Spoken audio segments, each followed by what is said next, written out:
রোজার তাকওয়া হচ্ছে লাআল্লাকুম তাত্তাকুন, যে বলা হয়েছে এই আয়াতের শেষে। লাআল্লাকুম তাত্তাকুন শব্দের অর্থ হচ্ছে যৌন আকাঙ্ক্ষা, বেফাস কথাবার্তা,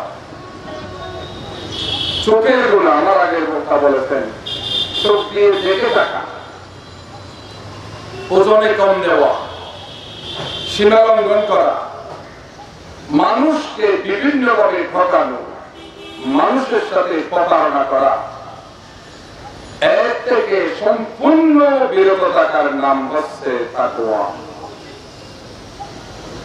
এই তাকওয়া যদি আমাদের কাছে না থাকে, রাসূলুল্লাহ সাল্লাল্লাহু আলাইহি ওয়াসাল্লাম বলেছেন তার রোজার কোনো মূল্য আল্লাহর দরবারে নাই। নাউযুবিল্লাহ। তারা শুধুমাত্র কেবলমাত্র উপবাস থাকে,